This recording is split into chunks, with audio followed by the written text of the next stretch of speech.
Et salut, coucou, bienvenue tout le monde, c'est Florent, le Meeple Vert, et Anthony, des jeux, des livres. pour le débrief ludique de la semaine dans lequel on va parler des jeux auxquels nous avons joué cette semaine, et également sur la journée Pixie qui a eu lieu lundi sur Toulouse. On va d'ailleurs commencer par ça. Donc lundi, hier, c'était une journée spéciale de présentation de jeux de société à venir chez Pixie.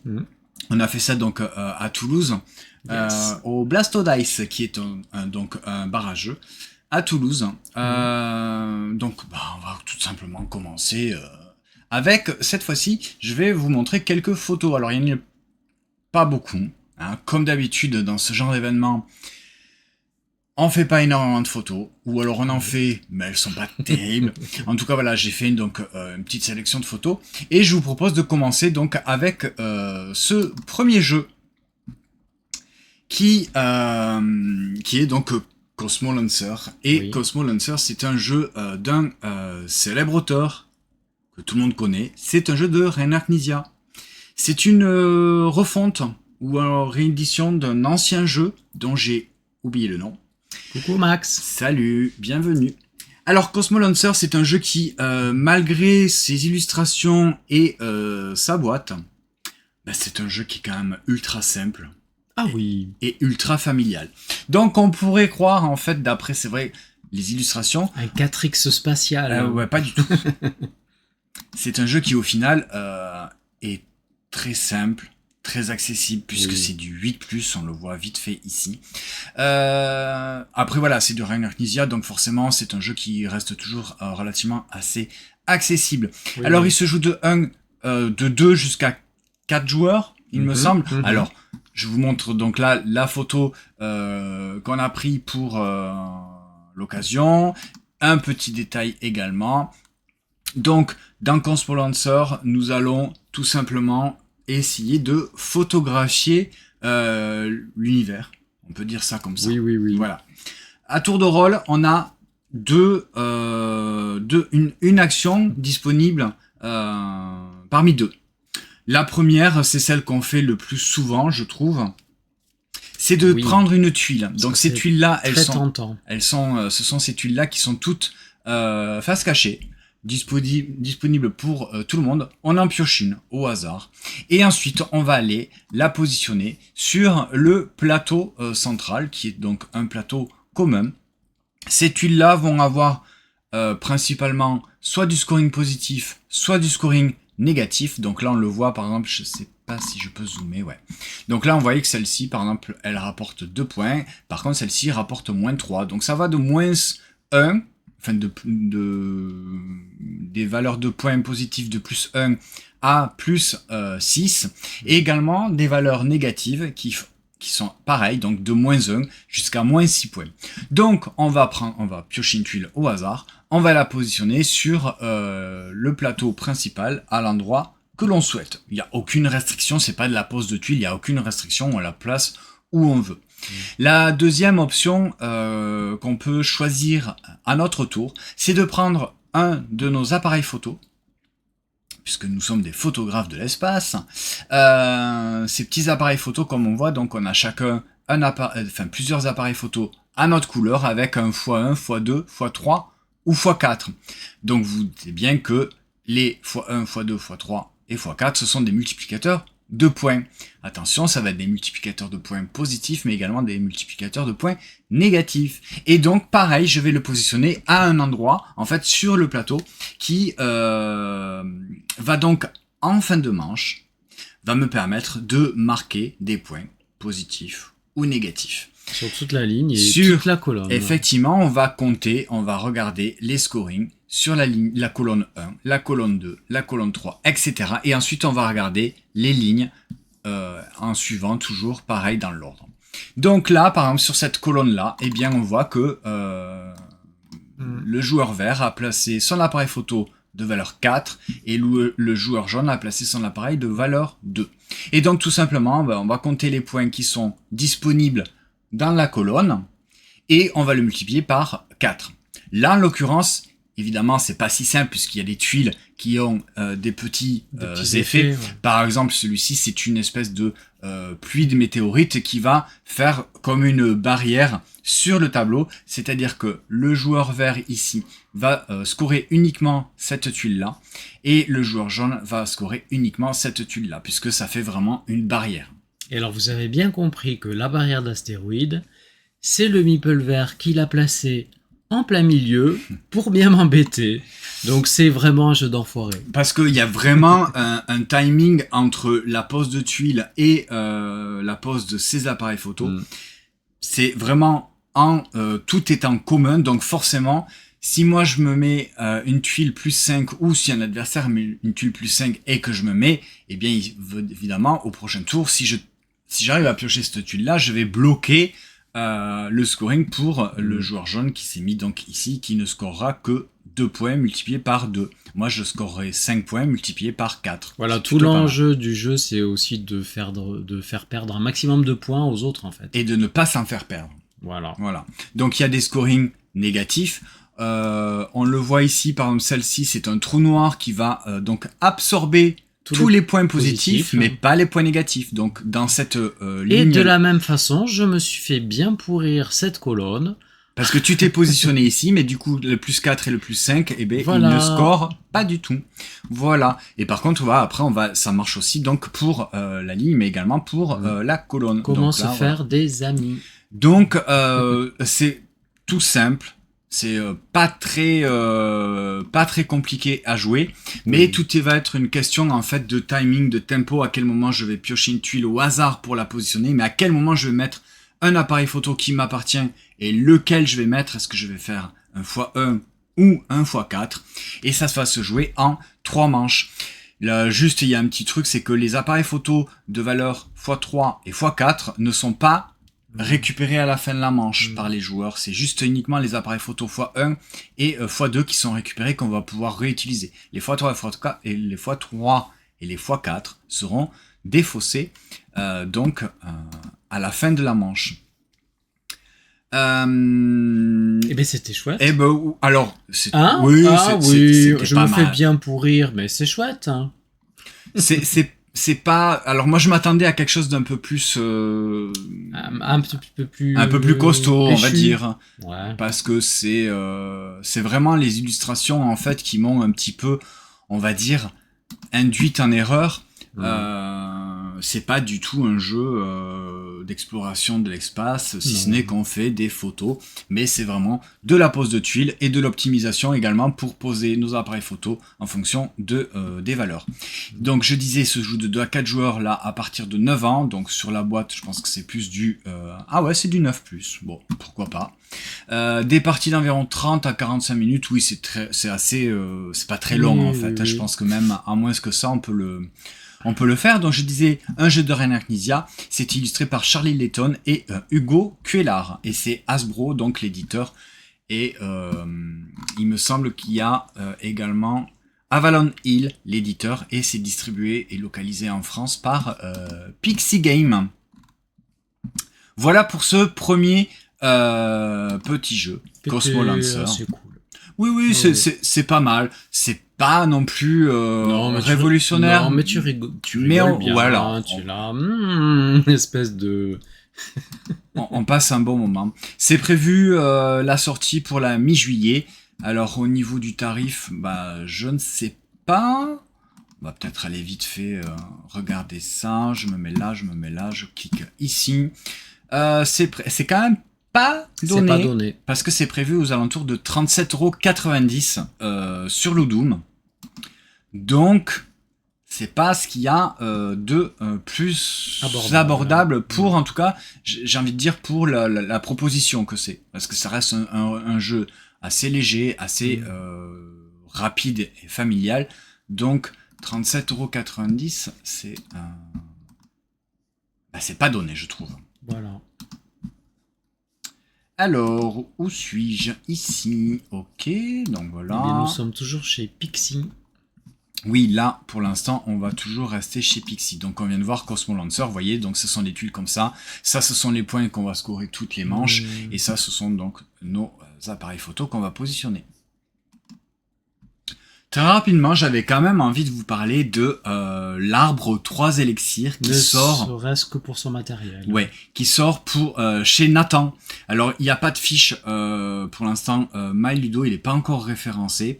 En sachant que si il n'est pas sur MyLudo, je pense qu'il est prévu pour sortir pour la fin de l'année. C'est un jeu enfant qui se joue à partir de 5 ans. C'est des parties qui sont très rapides. Oui, mais de 5 à 99 ans, c'est Oui, marqué. Hein. alors on y a joué, c'est vraiment à destination quand même du très jeune public. Oui, Hein, mais toute voilà. la famille se régale. Donc on s'est quand même... On a rigolé, Oui, on a rigolé. c'est plutôt rigolo. Du fait C'est du très matériel, joli, voilà. très joli.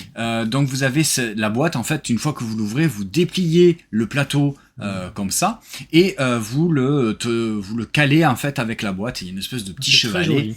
Donc au niveau du matériel, c'est plutôt pas mal. En tout cas, ça donne envie. C'est très avenant comme matériel. Et chaque joueur, donc ça se joue jusqu'à 4 joueurs, chaque joueur va piocher au hasard un de ces 4 jetons qui va donc définir son personnage avec une carte. Sa petite fée des arbres. Et un petit pouvoir, puisque nous sommes effectivement des elfies.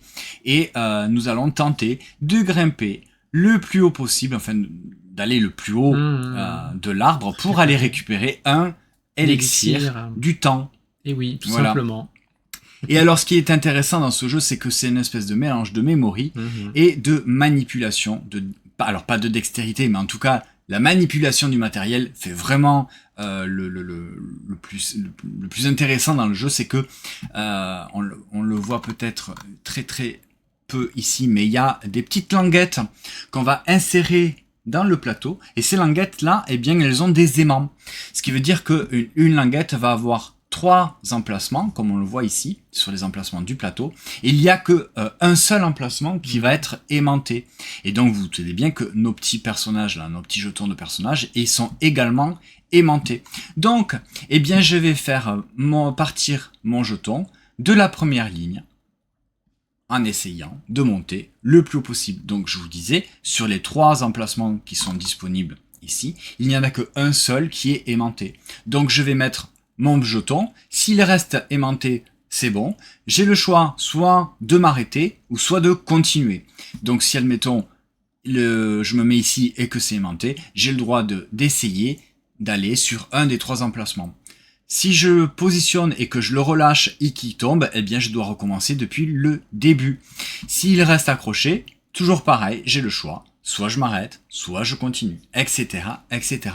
Donc si mon jeton et en fait il tombe, c'est que c'est pas le bon emplacement, eh bien je redescends tout en bas. Enfin, je retourne pas de suite. Hein. Ah non, c'est au tour du joueur suivant. Oui. Et donc c'est une espèce de memory puisqu'il va falloir se souvenir, eh bien un petit peu le trajet à prendre sur l'arbre et quels emplacements sont aimantés pour pouvoir continuer. Donc à chaque fois qu'un joueur joue, il va devoir obligatoirement tenter d'aller au moins un cran au-dessus que ses adversaires. Après, ce qui est rigolo, c'est que même si tu sens que tu vas pas être tenu par un aimant, en fait, tu peux lâcher le petit elfe et en fait, tu peux rester accroché à l'autre elfe du bas. Effectivement, tu peux. C'est assez rigolo. Si par exemple je m'étais mis ici et que c'est pas celui qui est monté puisqu'on voit que c'est celui-là, si j'avais tenté de me mettre ici, eh bien quand je vais lâcher mon jeton, il va tomber. Donc là, il va tomber en ligne droite. Possiblement, il va pouvoir soit s'accrocher ici. Alors, il va peut-être s'accrocher ici si c'était monté.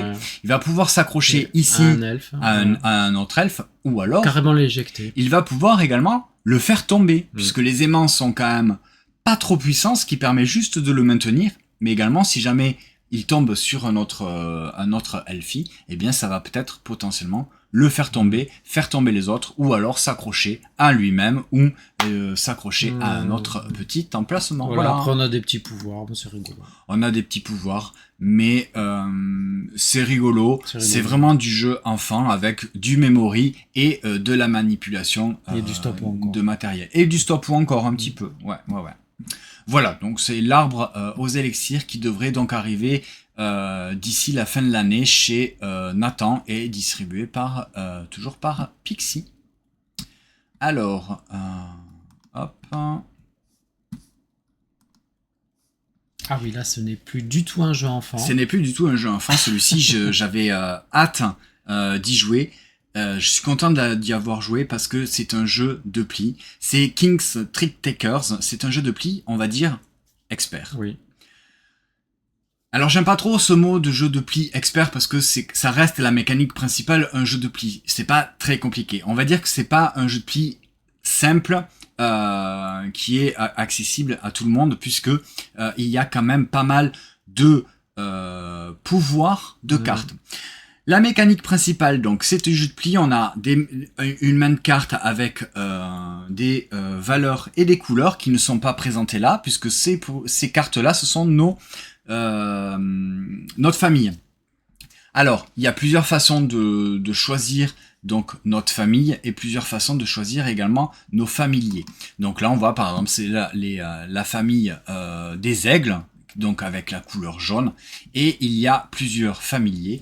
Donc ça va être, il y a une mise en place pour les premières parties où tout simplement c'est conseillé de prendre telle famille avec telle carte de familier, mais sinon quand on va connaître le jeu, on va pouvoir faire une espèce de draft, c'est-à-dire que à chaque tour, on va pouvoir choisir soit une famille, donc avec un roi, une dame et un valet d'une certaine couleur, soit choisir un familier en fonction de ce qu'on a prévu de faire en fonction de notre main de cartes, qui, je le rappelle, relativement assez simple, couleur, valeur.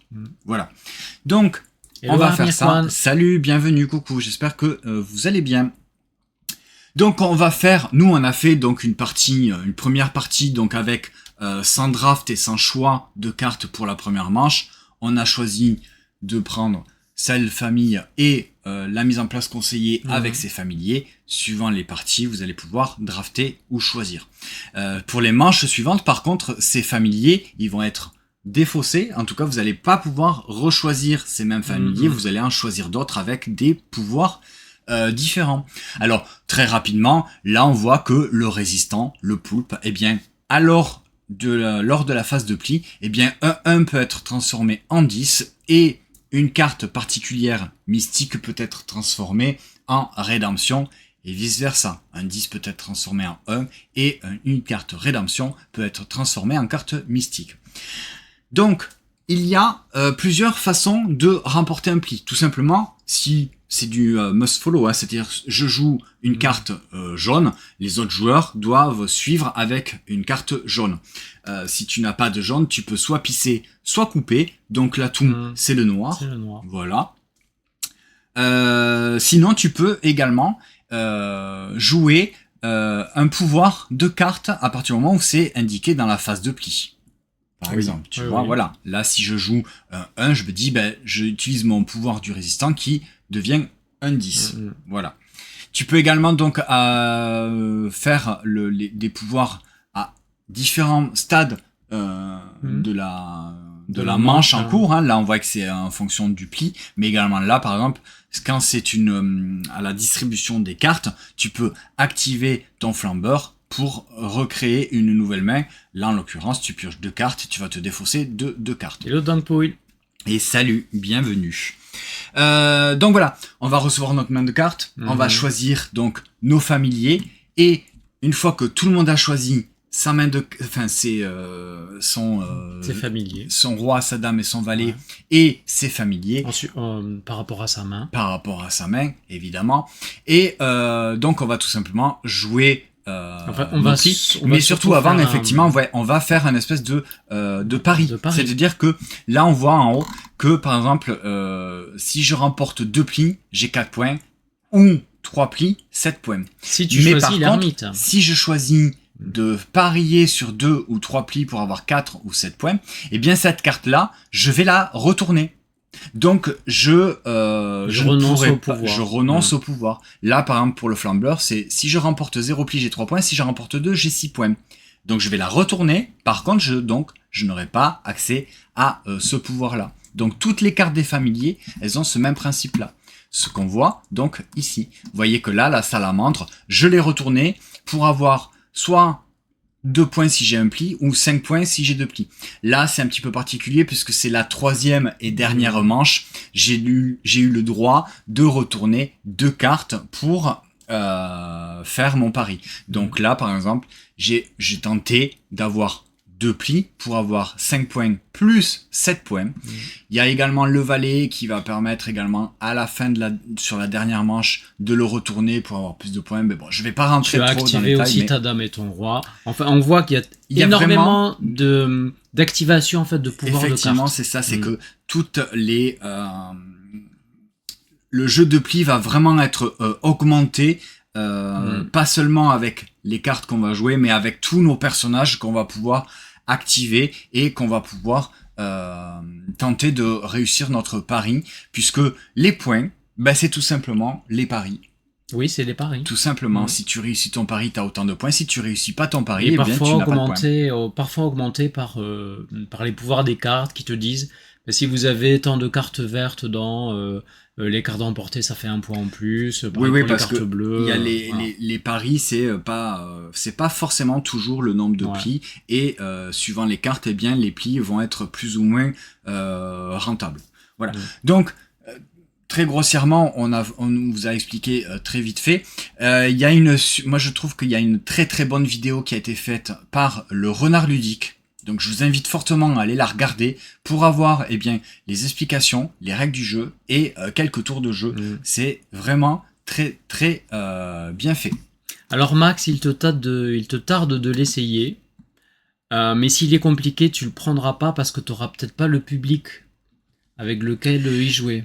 Alors oui, peut-être. Si tu es un joueur, si tu es un joueur de jeu de pli, il n'y a pas de souci. Ouais. Si par contre tu proposes ça à des joueurs qui ne sont pas spécialement habitués à jouer des jeux de pli, ils vont être perdus. Ça risque d'être un petit peu effectivement compliqué. Ouais, il faut quand même maîtriser un petit peu le jeu de pli pour vraiment apprécier King's Trick Taker, même pour nous, enfin moi qui adore les jeux de pli, j'ai été conquis, il n'y a aucun problème.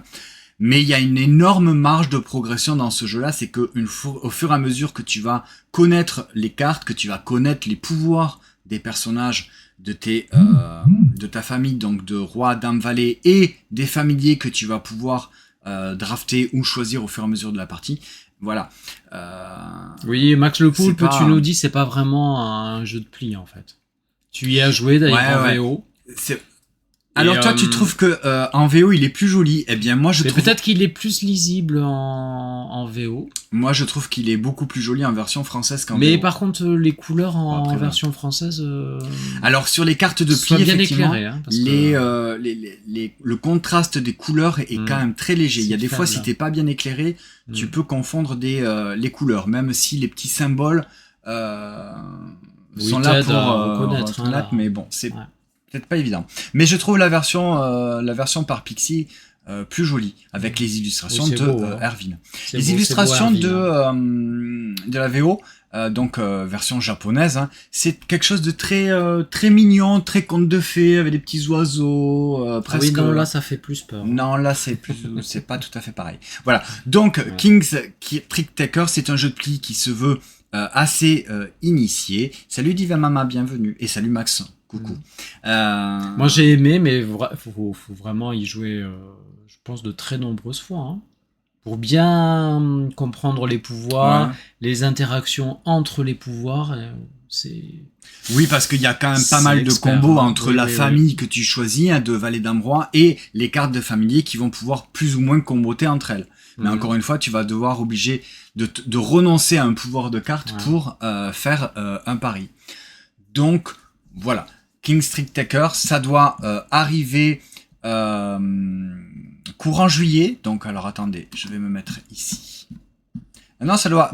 normalement, alors, j'ai pas très bien compris parce que normalement, le jeu, il est déjà disponible en fait. Si, il est dispo. Il est dispo. Mais oui, il est dispo. Il y a une carte corrective, d'ailleurs.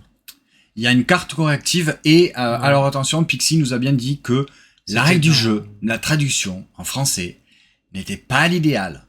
Donc, si vous obtenez King's Trick Takers, voilà, je vous le redis, allez voir la vidéo du Renard Ludique et n'hésitez pas à aller télécharger une version un petit peu améliorée, en tout cas, de règles du jeu, parce qu'en français, ça peut apparemment paraître assez flou. Ouais, obscur. Okay. Ouais. Voilà pour King's Takers de 2-4 joueurs à partir de 14 ans, des parties d'environ 45 minutes, donc c'est pas un jeu rapide. Alors nous, on n'a pas mis 45 minutes. Hein. Oui, je pense qu'on a été un petit peu plus rapide. Un petit peu plus rapide. Oui. Mais c'est vrai que... Mais la phase de choix des familiers, ça peut être un petit peu long. Hein. Oui. Et la phase de pli est relativement très simple et très rapide. C'est vraiment du jeu de pli. Tu joues, tu suis à la couleur. Si tu peux pas, tu coupes ou tu pisses. T'as 2 cartes un petit peu particulières qui sont donc le mystique et la rédemption. Le mystique, tu remportes le pli. Quoi qu'il arrive, sauf si quelqu'un joue son roi. Donc il y a pas mal de petits trucs comme ça, une espèce d'échelon de puissance de cartes. Mais la base d'un jeu de pli, c'est ça. Tu joues une couleur, tu suis, ou tu pisses, ou tu coupes. Voilà. Ça reste relativement assez simple. Mais ça va être tous les pouvoirs des familiers, les cartes que tu vas jouer, que tu vas associer avec les cartes que tu joues dans ton pli, qui vont venir vraiment, on va dire, étoffer le jeu. Oui, puis quand jouer ta dame, ton roi, enfin... Ouais, c'est... Mais bon, 45 minutes, on a mis, je pense, peut-être un petit peu moins que 45 minutes pour jouer. Et salut Super Camsoul, bienvenue. Voilà, donc celui-là, il est sorti. Je trouve que 20 € prix annoncé. Alors pour un jeu de pli, ça peut paraître cher, mais pour la proposition, moi je trouve que ça reste quand même relativement... C'est correct. C'est correct, voilà, c'est ce que je cherchais comme mot. Pour la proposition d'un bon gros jeu de pli, en tout cas de choix de cartes, de stratégie, je pense que c'est quand même correct, effectivement. Donc c'est édité par Pixie Game. C'est un jeu de Hiroken et illustré pour la version française par Erwin. Voilà pour King's Trickstaker. T'avais d'autres photos de Kings? Oui, bah je les ai montrées. Ah ok. Alors j'ai vite fait, hein, mais voilà. Donc j'avais celle-ci et j'avais celle-ci. Ah ben voilà, parfait. Voilà l'essentiel. J'ai même pas pris en photo les cartes de pli en elles-mêmes, hein, en fait. Hein, oui. Qu'on voit ici c'est vrai. Le verso des cartes. Mais voyez, donc il y a ces couleurs là. Il y a le vert, il y a le jaune, le noir et je sais plus, le violet peut-être. Voilà, bon, c'est des cartes. Il n'y a pas spécialement d'illustration, hein, sur ces cartes-là, donc voilà. C'est pour ça que ça m'a pas paru important de vous les montrer. Allez, on va passer donc au jeu suivant. On va rester sur les photos. Donc, nous avons eu la chance de jouer à Scarabrae, qui va arriver chez Pixie Games. C'est un jeu de Shem Phillips, illustré par Sam Phillips. Un duo que moi j'aime beaucoup. Oui, moi aussi. Ouais. Donc, Scarabrae, c'est un jeu... Je te laisse faire peut-être le pitch du jeu. Scarabrae, c'est un site archéologique qui se situe en Écosse, donc sur une île au large de l'Écosse. Et en fait, c'est un des très rares sites archéologiques du néolithique qui est autant préservé. Voilà, c'est pratiquement le village qui a été en lui-même du néolithique et complètement préservé, qui a été préservé dans le sable. On l'a redécouvert il y a quelques années et voilà, c'est un site incroyable. En fait, on a pu retrouver des... De quelle période, tu dis? Du néolithique. Du néolithique, okay. Donc on a retrouvé beaucoup de choses sur la vie quotidienne des hommes du néolithique. Ok, et donc nous incarnons une tribu du néolithique sur cette période-là et dans cette... sur cette île écossaise. Voilà. Principalement au niveau des mécaniques, c'est de la gestion de ressources. Oui. Et on va dire, alors, c'est pas réellement du placement d'ouvriers comme on l'entend, c'est plus du placement d'ouvriers pour réaliser des actions. Donc, parmi ces actions, il y a de la collecte de ressources, mais il y a également plein d'autres actions qui vont donc nous permettre, tout simplement, de améliorer les autres actions, collecter survivre. Des ressources, survivre.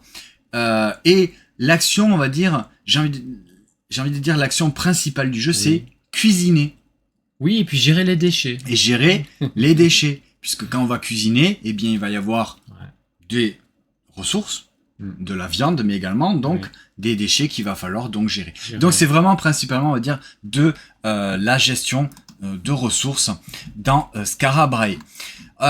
Donc il y a et on alors voit et il y ces en a, ressources. il y a vachement en fait, il y a Il y en a plein partout. de ressources différentes. Alors ça, vous voyez par exemple ça c'est je peux vous montrer ça. Voilà, ça c'est mon plateau de jeu. Le principal. Donc, vous voyez ici, c'est ici qu'on va positionner nos ressources et il y a tout un système avec cette petite réglette qui va au fur et à mesure de la partie augmenter, qu'on va pouvoir descendre. Mais vous voyez que C'est notre jauge de déchets. ça, ce sont donc les déchets qu'on va produire à chaque manche en fonction de la où est située cette réglette. En sachant que à partir du moment où j'ai 3 emplacements ou moins de disponibles dans ma réserve en tout cas, je vais devoir décaler ma réglette. C'est-à-dire que si j'ajoute une ressource ici, et bien cette réglette-là, hop, elle va décaler d'un cran pour se mettre ici. À la fin de la manche, là, si c'était la fin de la manche, je vais produire 2 déchets. Donc 2 déchets que je vais réellement matérialiser ça avec le stock. avec 2 ressources, on va dire comme ça, 2 jetons, en tout cas je vais positionner ici. Du coup ça va me faire 3 emplacements ou moins, je vais décaler ma languette à ce niveau-là. Donc il n'y a pas de restriction, hein, c'est-à-dire que si j'ai plus d'emplacement pour mes ressources, c'est pas grave. Je décale ma languette et je suis pas restreint au niveau des ressources. Donc les ressources, on le voit, peut-être un petit peu ici. Il y a des bœufs, des cerfs, des moutons, des lapins, des poissons, des noix de pétoncle, du blé, mais il y en a d'autres aussi. Il y a des os, il y a du cuir, il y a de la viande, il y a, il y en a plein. Il y a du bois également. Il y a de la brique. Il y a de la brique, effectivement. Donc on va peut-être le voir ici. Donc là, c'est la partie donc à droite de mon plateau perso. C'est Ici. le village. C'est le village, effectivement. Ce sont les espèces de tuiles où je vais venir positionner, eh bien, mon meeple, mon ouvrier, pour réaliser, eh bien, les actions de mon choix. Première manche, je ne vais avoir que un meeple. Donc, une action. Ça va aller relativement assez vite. Et au fur et à mesure des manches, eh bien, on va ajouter un meeple pour pouvoir faire le plus d'actions possible. La première chose à faire dans Skara Brae, c'est de, en fonction de l'ordre du tour, venir choisir une carte comme ça, qui est donc une espèce de rivière de cartes. Si on joue à 4, il va y avoir donc 4 cartes de personnages ou d'équipements que je vais pouvoir positionner. On le voit peut-être ici, là, voilà. Je vais passer les détails, mais donc premier dans l'ordre du tour, premier à se servir dans la rivière de cartes pour avoir le meilleur choix. Donc je vais prendre une carte personnage, je vais l'ajouter au bon endroit. Donc là on voit, alors c'était peut-être pas très clair pour moi au début, mais donc ici c'est l'emplacement bleu, ici l'emplacement vert, ici l'emplacement marron et ici l'emplacement jaune. Donc en fonction des cartes, je vais venir les positionner au bon endroit. Et merci donc Pouille pour le follow, ça fait très plaisir. Je me rends compte que ici, je n'ai pas mis des jeux des livres. Damned. Eh oui. Donc j'en étais aux cartes. Donc je vais prendre une carte, je vais le positionner dans mon dans ma zone de jeu et je vais collecter les ressources associées. Donc là, par exemple, avec ce pêcheur, eh bien, je vais tout simplement des produits de la pêche. Voilà, soit des algues, soit des pétoncles, soit un poisson. Ok. Une fois que j'ai récolté mes ressources, en sachant que là, cette tuile-là, je l'ai améliorée. Oui. Sinon, on n'a pas le droit d'avoir un poisson en début. Et donc, je peux également faire l'action de la carte. Je peux échanger, par exemple, une algue contre 2 bois.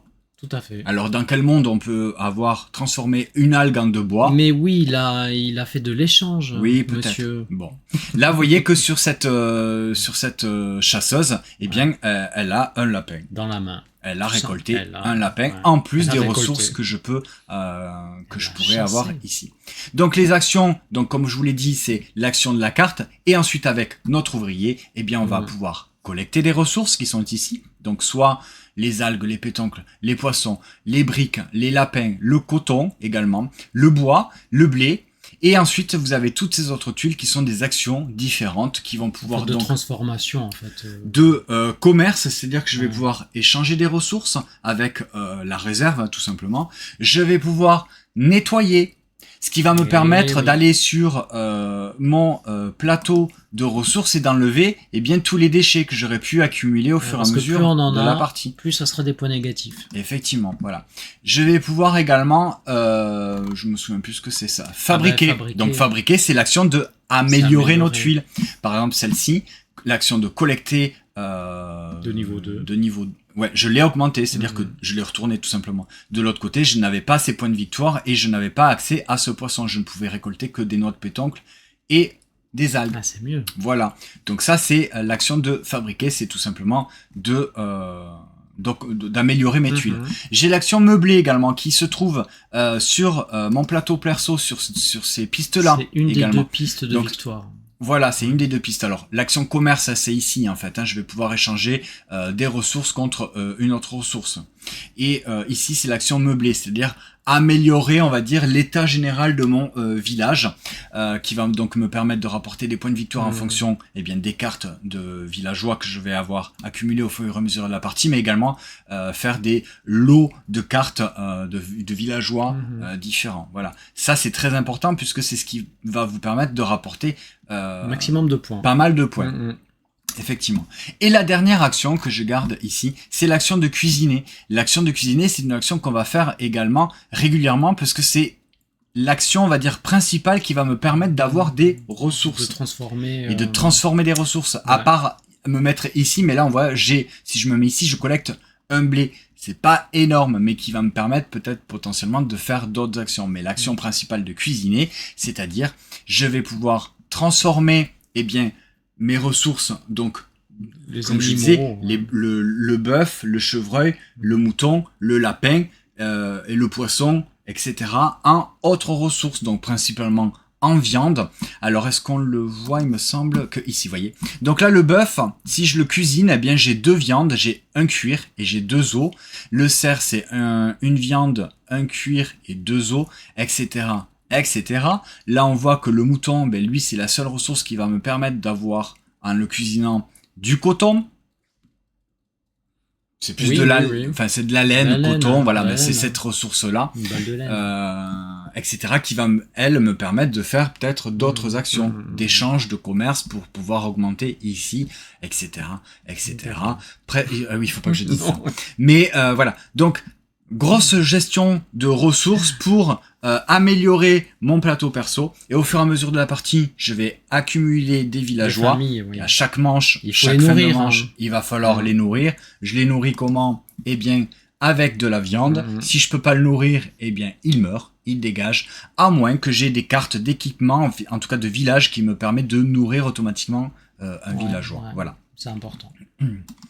Donc voilà pour Scarabrae. C'est un chouette jeu de ressources. En fait. C'est un chouette jeu de ressources, même si je dois vous avouer que mais non, mais parce que c'était à 9h du matin. C'était un lundi matin à 9h du matin. Non, c'était pas 9h, c'était 10h. Ouais, bon, bref, c'était un petit peu compliqué pour moi. J'étais complètement perdu. Je ne savais absolument pas ce qu'il fallait faire. Je n'avais pas...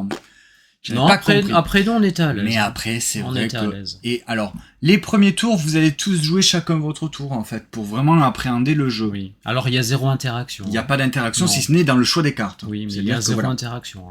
Une fois que tu as choisi ta carte, dans l'ordre du tour, chacun choisit sa carte. Alors, on le voit très vite fait ici, l'ordre du tour, c'est que c'est le joueur rouge qui va jouer en premier. Il va se positionner soit ici, soit pour choisir une carte, soit pour passer, qui sera donc forcément premier joueur sur la manche suivante. Bon, à aucun moment on a passé dans le jeu. Non. Parce que du coup, si tu passes, tu ne peux pas faire les actions rien, ici, en fait. donc c'est un petit peu dommage. Bref, tu te positionnes ici pour jouer un premier ou un dernier, ou etc., etc. Tu vas choisir une carte dans la rivière de cartes qu'on voit ici. Tu la positionnes sur ton plateau pour récolter la ressource associée et potentiellement faire une action supplémentaire. Ensuite, tu vas placer tes ouvriers, peut-être on le voit mieux ici, pour faire tes actions, et tu vas gérer tes ressources ici. Voilà. Non, c'est très bien. Ouais, c'est vraiment très bien, un très bon feeling. C'est vraiment j'ai beaucoup aimé. Vraiment très bien.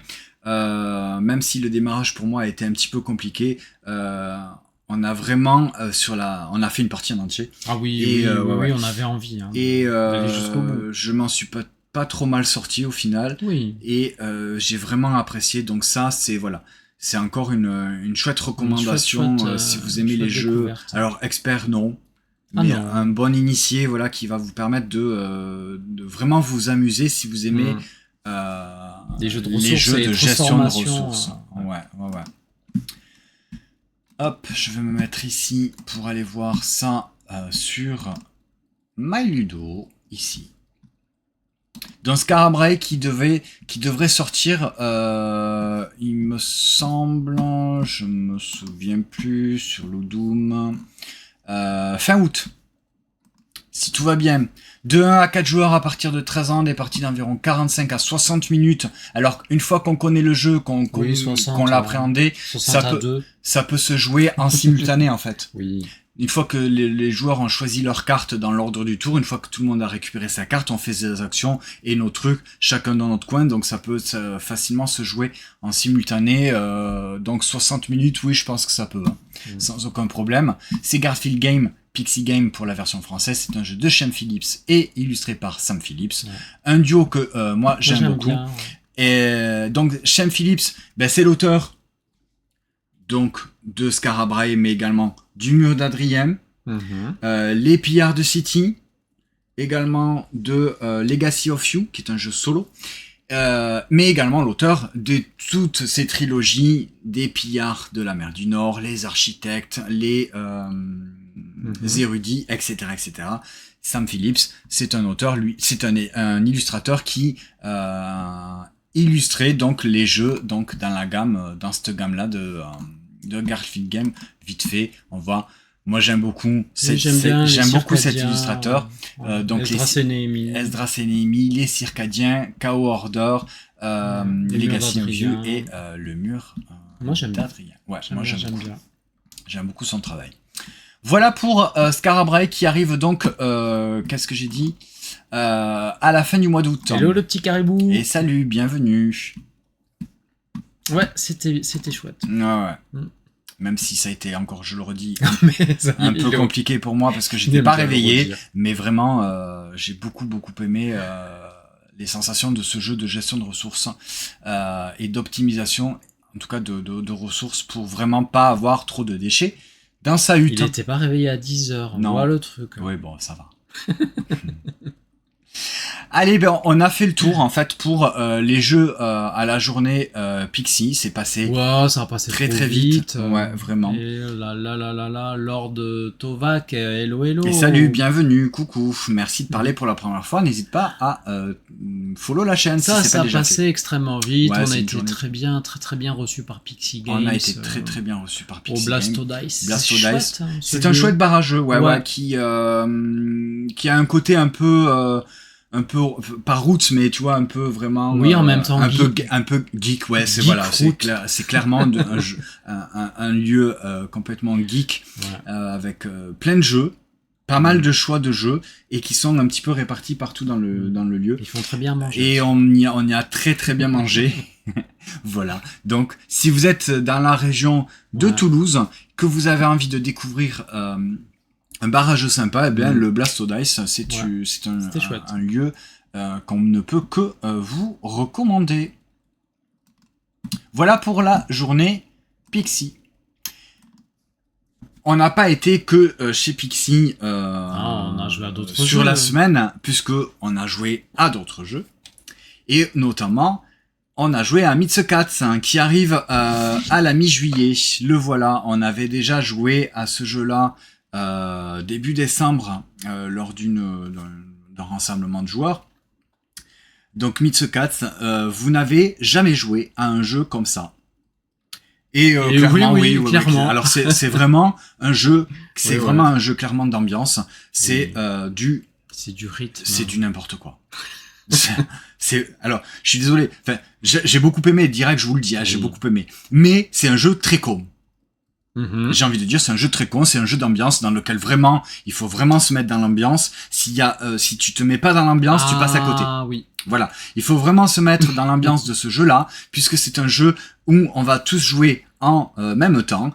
C'est du jeu coop, mais j'ai envie de dire, il y a pas vraiment de système de scoring. Il y a un système de scoring, mais c'est un jeu d'ambiance. Moi, les jeux d'ambiance, le système de scoring, je m'en fous. Le but principal, c'est de s'amuser, dans lequel Mitsukats, on va faire une espèce de gimmick et à chaque manche, on va rajouter en fait une comptine à contrainte.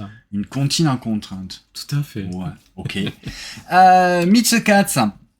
Voyez la mise en place là par exemple avec pas mal de matériel, mais le principal ça va être ces 2 jetons là et ces cartes là. Il y a un joueur qui va donner un tempo 2 fois. Mitsukats, paf, on va devoir faire l'action de cette carte-là. Ensuite, là, parce que là, la dernière carte est retournée. Donc, il y a 4 cartes qui vont être mises en place.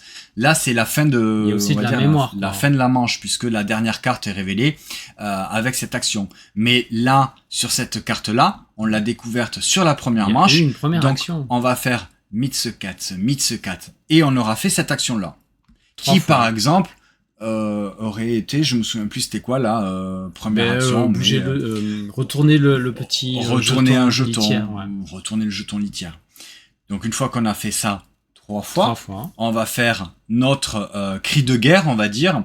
Une fois qu'on a fait ça, eh bien on va retourner cette première carte, découvrir la deuxième carte et on va recommencer. Mitsukats. Cette action-là, retourner le jeton, en disant Mitsukats toujours en même temps, plus cette action-là. Donc, on va faire ça 3 fois, on va refaire ça 3 fois, on va refaire ça 3 fois, on va refaire ça 3 fois. Donc, à chaque fois, avec une nouvelle action à faire, et toujours en terminant par le cri de guerre qu'on aura déterminé en début de partie. Mais tu sais plus où t'en es à la fin. Oui, alors des fois, ça ressemble à rien, c'est du n'importe quoi, c'est le bordel monstrueux, mais vraiment... Non, mais on est plié de rire. Ouais, c'est vraiment très drôle en fait. Ouais. On y avait déjà joué donc à plusieurs en début décembre avec des joueurs. Là, on y a rejoué ce week-end avec ma maman, avec la famille, qui ne joue pas spécialement à ce genre de jeu. Elle s'est bien démerdée. Hein. Mais on a rigolé. Vraiment, on a beaucoup rigolé. De 2 à 6 joueurs, je pense que le mieux c'est de jouer à 6. À partir de 8 ans, n'importe qui peut y jouer. Pour des parties d'environ 15 à 20 minutes, puisqu'il y a une espèce de jeu évolutif, hein. Vous avez des scénarios, on va dire, avec des cartes prédéfinies. Là, vous voyez, vous avez cette manche-là, vous avez plein d'autres cartes actions que vous allez pouvoir suivre suivant les scénarios, avec les cartes prédéfinies, mais vous allez pouvoir également faire ce que vous voulez, choisir les cartes ou les prendre aléatoirement. Donc il y a plein de petits matériels. Il y a du matériel, vous avez les petites souris, vous avez les dés, vous avez les jetons. Ça, c'est les jetons compte points, on va dire. Oui. Bon, on s'en sert pas, on s'en fout. Trop. On compte pas les points. Donc ça, voilà. Pour moi, c'est assurément un des jeux d'ambiance de cet été. Oui, clairement. Je pense qu'on va pas mal le revoir sur les tables. Hein. Ouais. Et l'avantage, c'est que vous pouvez jouer assis, vous pouvez jouer debout, vous pouvez jouer plus ou moins n'importe où. À partir du moment où vous avez un espace pour aligner vos cartes et mettre votre petit matériel avec les jetons, les dés, la petite souris, avec le chat. À la limite, si vous n'avez pas de place, vous enlevez les cartes qui jouent avec ce matériel et vous allez faire que des chants, vous allez crier, vous allez faire des trucs et tout. C'est vraiment clairement le jeu d'ambiance pour moi de cet été. Donc il sort le 11 juillet aux alentours de 25 €. Franchement, si vous avez envie d'un jeu d'ambiance, c'est sur celui-ci qu'il vous faut aller. C'est donc BlackRock Game qui le localise. C'est un jeu de Jens Merck, l'auteur, et Ralf zur Linde, qu'on connaît. Hein, voilà, je ne sais plus exactement ce qu'il a fait. Et illustré par Sonja Müller. Vite fait.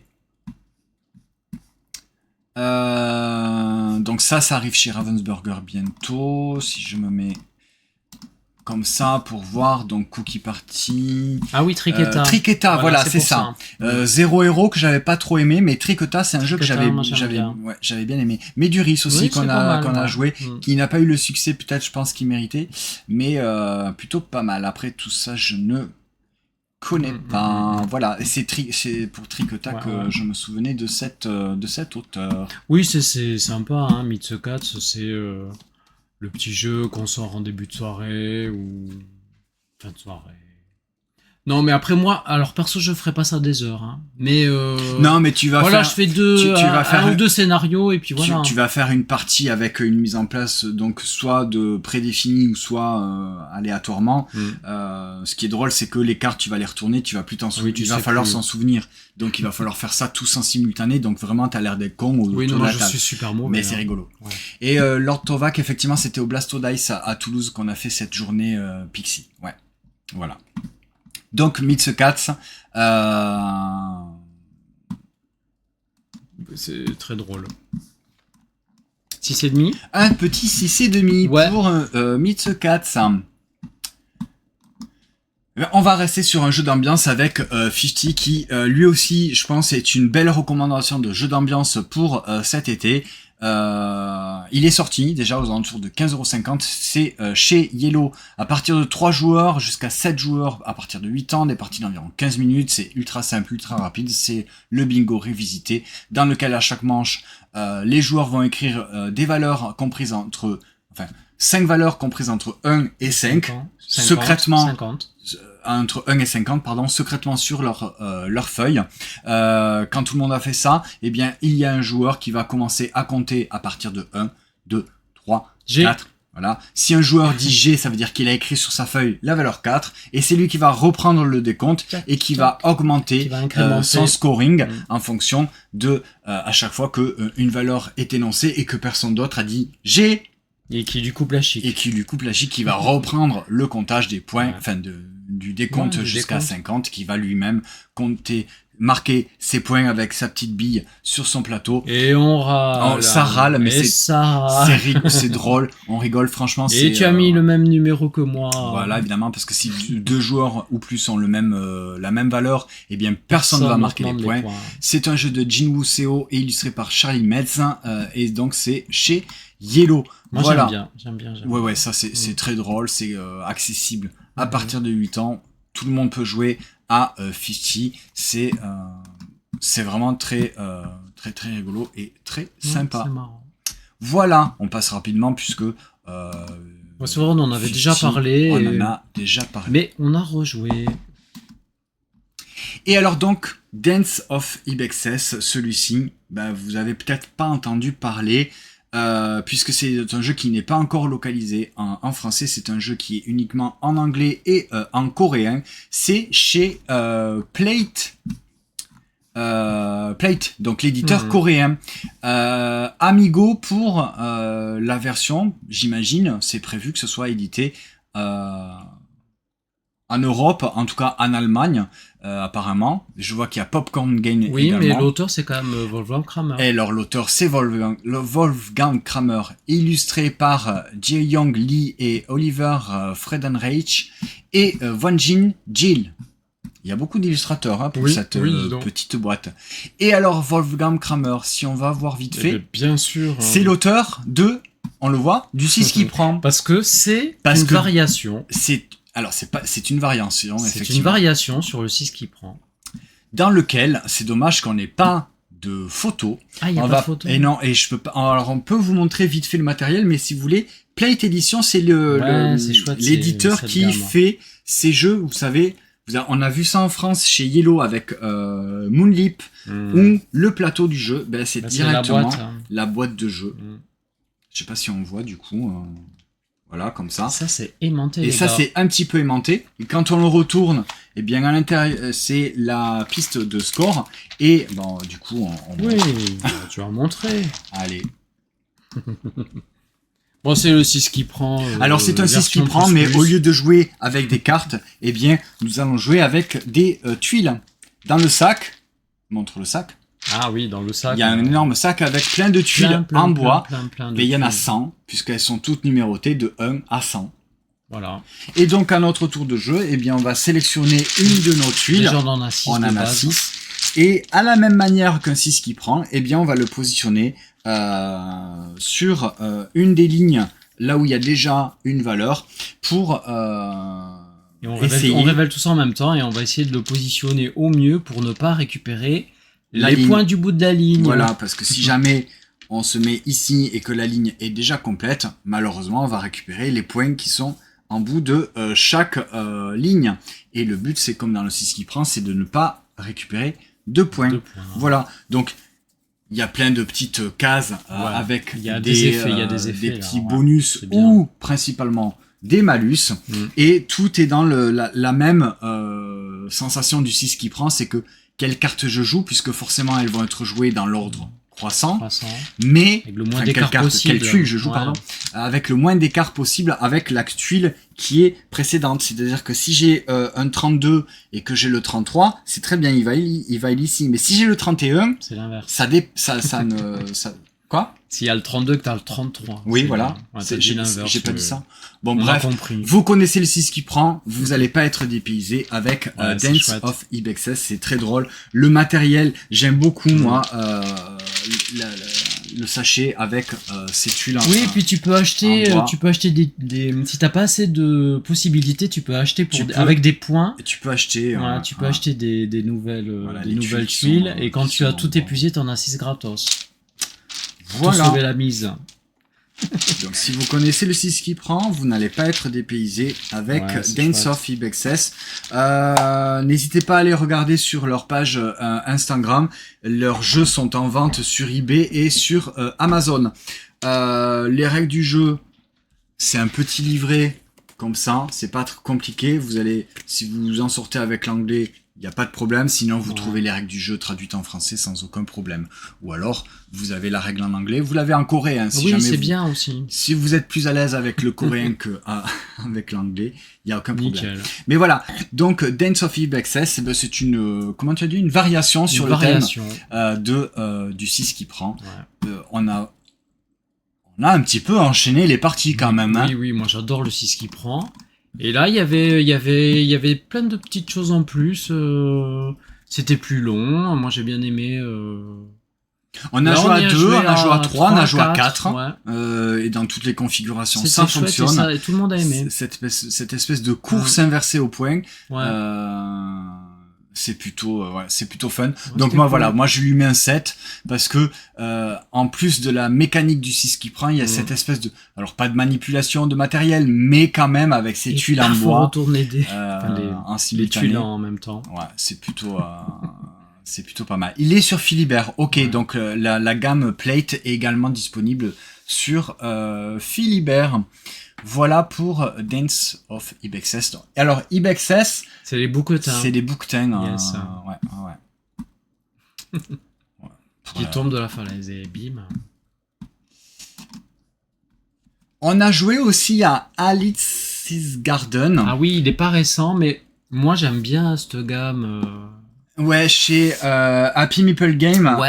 Ce jeu, alors c'est marrant parce que tu dis que tu aimes bien, alors que c'est purement du polyomino. Oui, je me fais éclatax. Alors moi j'adore les polyomino, c'est une mécanique qui me. Mais regardez-moi ce matériel de fou. Et on voit pas beaucoup, c'est un petit peu dommage. Bref, c'est du placement de polyomino où il va y avoir ces sachets en velours. Une espèce de rivière de. Non, c'est dans les pochons. Oui, non, mais il y a une mise en place, il y a une rivière de polyomino et à chaque tour, un joueur actif va choisir une forme qui va prendre dans ces sachets en velours qui sont très beaux, une forme particulière. Donc les formes sont assez. Si on joue à 2, on en prend 3. Les formes de polyomino sont assez classiques, standards de Tetris, avec le carré, la ligne droite, c'est classique, le T, le L ou alors l'espèce de S comme ça, voilà. Et donc on va essayer d'optimiser notre pose de polyomino pour avoir le plus de points possible, en sachant que sur les polyomino il y a des illustrations, donc les personnages en fait vont avoir un scoring tous différents et particuliers. Par exemple, les roses, il va falloir faire des zones la plus grande possible pour avoir le plus de points possible.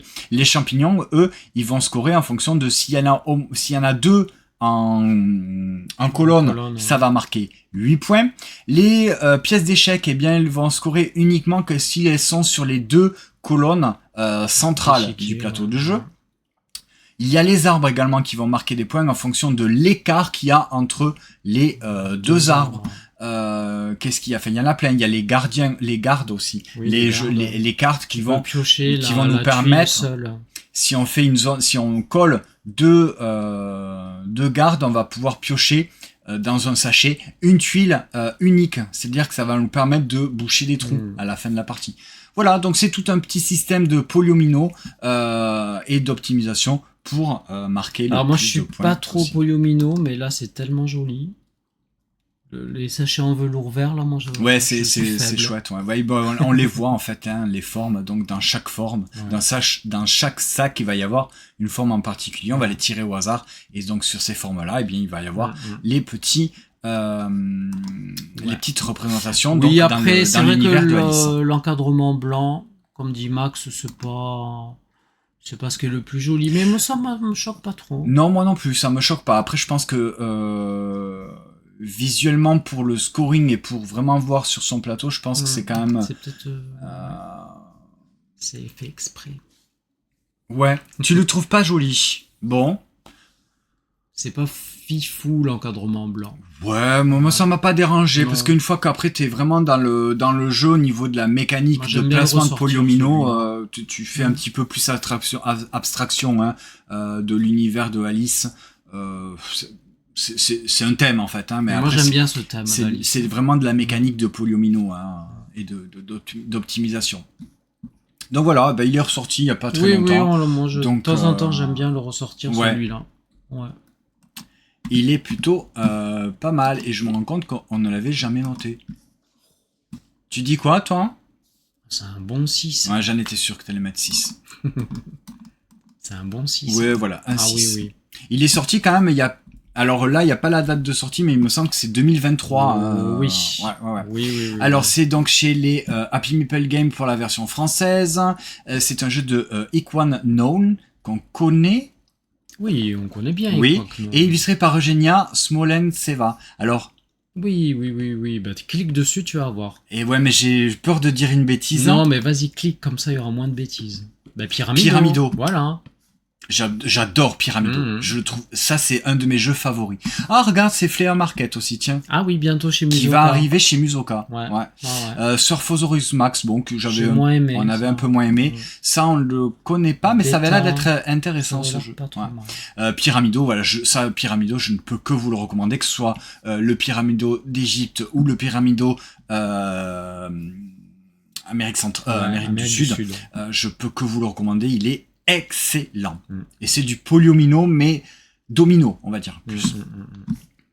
Voilà, ça me disait quelque chose, ce nom. Allez, on reste avec les Happy Meeple Games pour Hens. Celui-ci, vous voyez, il a déjà la note de 7. C'est un petit jeu dans lequel on va organiser notre poulailler. Avec les plus belles poules d'ornement pour marquer le plus de points possible en fonction de comment on aura placé nos poules. C'est tout simplement un espèce de petit tableau building dans lequel on va devoir respecter des contraintes de pose, de couleurs et de valeurs, tout simplement pour essayer d'avoir le plus de points possible. De valeur, hein.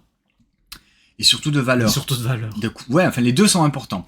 Alors on va créer des zones donc de couleurs, ce sont des poules de même race et de valeur, puisque si on pose une poule qui n'est pas de même couleur qu'une poule qui est adjacente, par exemple ici j'ai un 6 jaune, et bien ici je vais devoir mettre donc soit du jaune, peu importe sa valeur, soit une autre couleur, mais alors une valeur strictement supérieure de 1 ou inférieure de 1 par rapport à celle-ci. Donc là, il a bien fait, il a mis un 5, il aurait pu mettre rien d'autre puisque c'est le 6, c'est la valeur maximum. Voilà. Donc là, le 3, il aurait pu mettre un 4 ou un 2, par exemple. Et donc il y a tout ce système d'essayer d'optimiser, parce qu'au bout d'un moment, au début de partie, ça va, c'est assez simple. Oui, mais quand tu joues une carte, tu dois aussi défausser une carte. Donc tu vas défausser des cartes qui vont être potentiellement prises par ton adversaire. Parce que c'est ton adversaire qui va se servir dans une pioche centrale et surtout dans ta défausse. Il a la possibilité de choisir une carte de la pioche centrale ou de ta défausse. Alors on n'aura jamais le droit de reprendre une carte dans notre propre défausse, mais dans la défausse des autres, oui.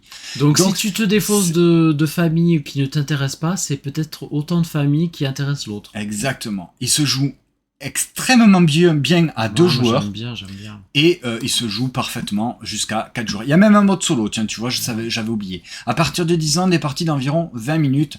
Alors, si vous aimez le tableau building, franchement, allez-y. Il est très simple. Enfin, il est très simple. Il est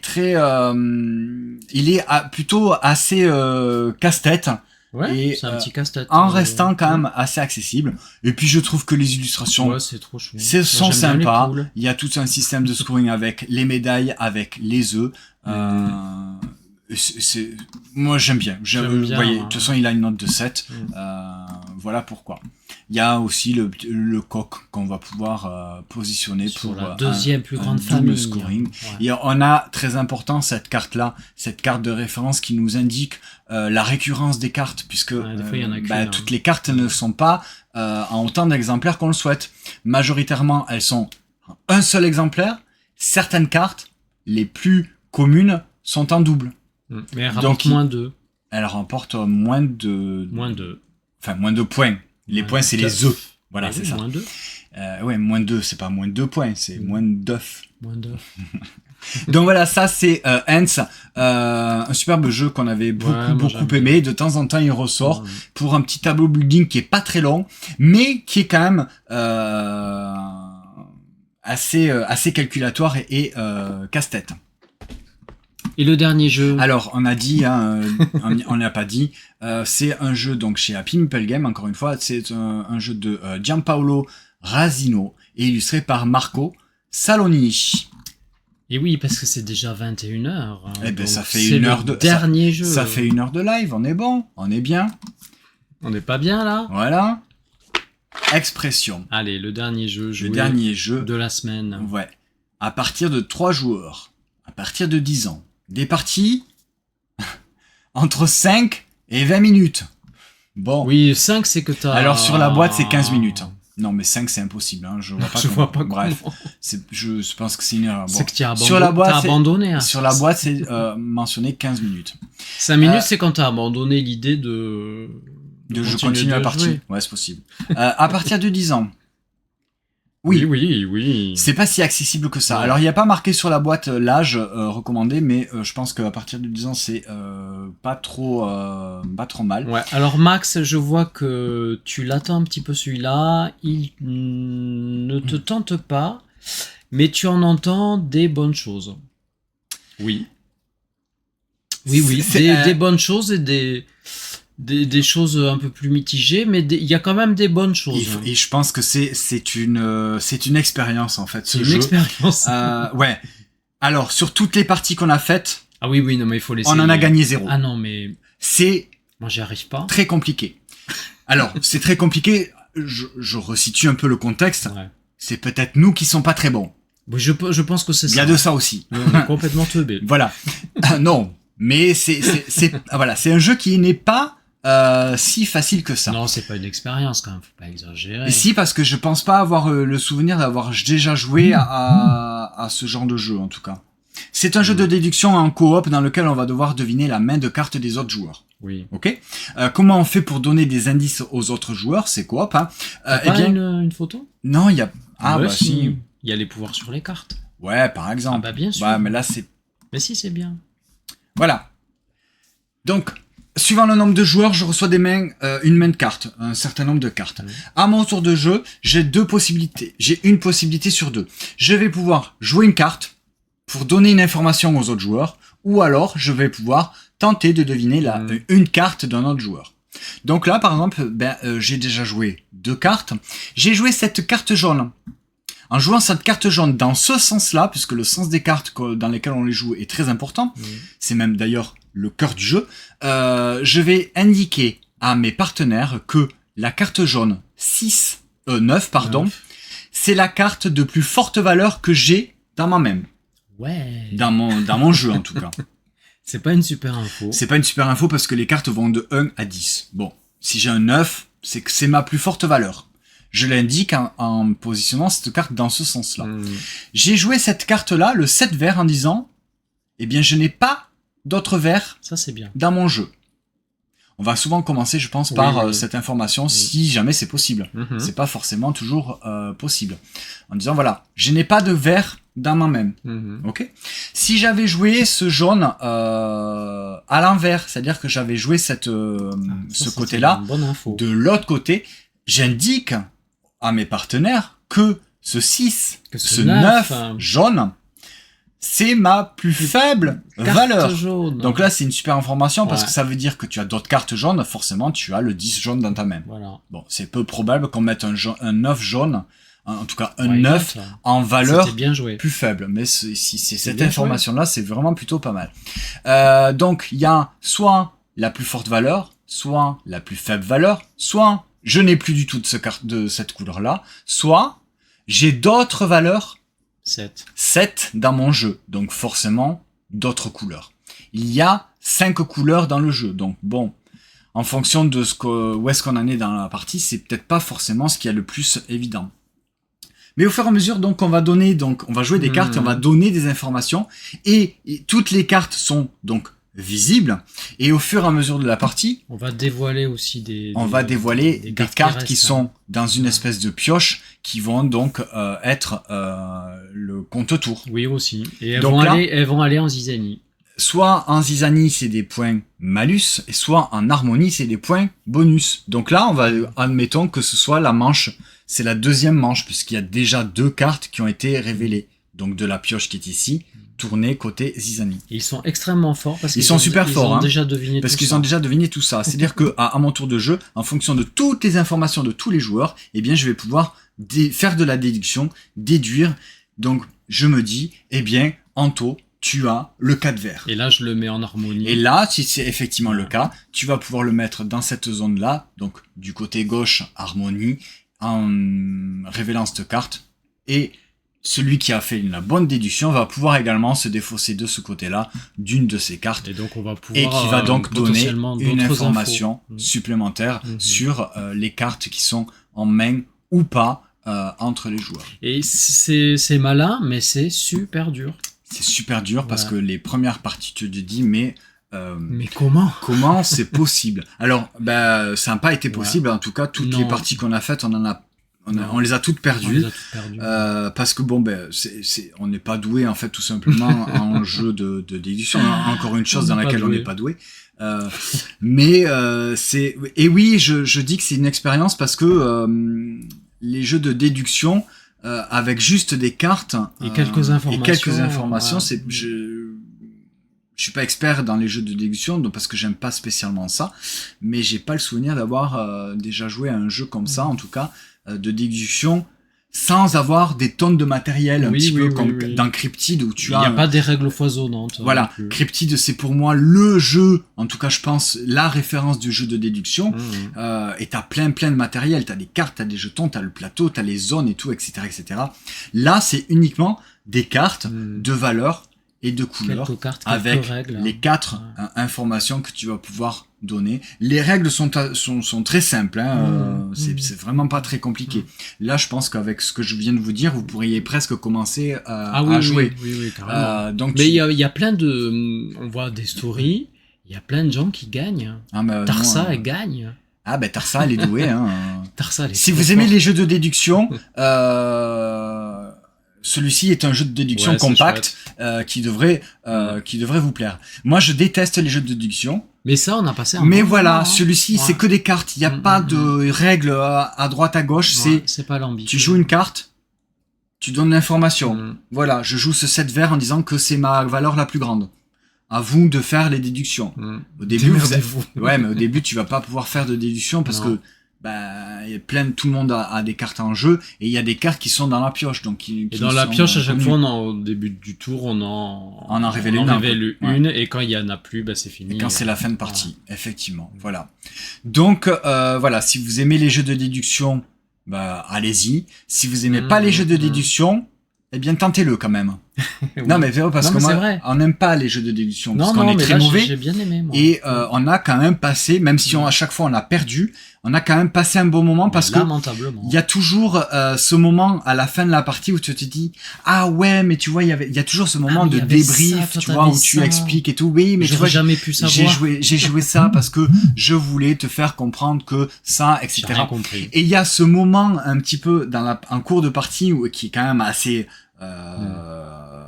C'est jouissif. C'est jouissif, ouais, où tu dis, ah, Mais bien sûr. il y a ça, lui dit qu'il a ça, forcément, ah ben toi t'as cette carte-là. Et bim. Voilà, ça c'est chouette, quand tu arrives à faire ça. Bon, ça n'arrive pas souvent, Non.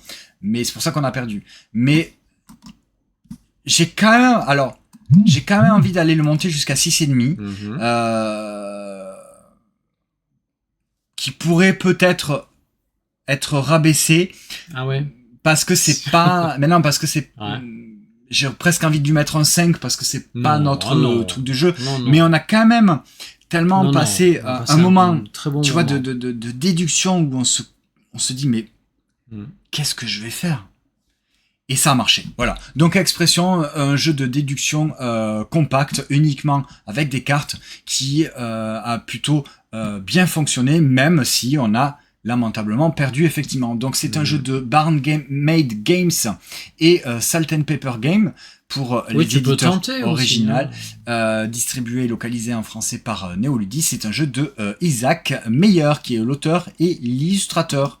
Isaac Meyer, c'est son seul jeu, en tout cas connu sur MyLido. Ouais, tu peux tenter, comme je disais, ça passe ou ça casse, hein, même si t'es pas trop sûr.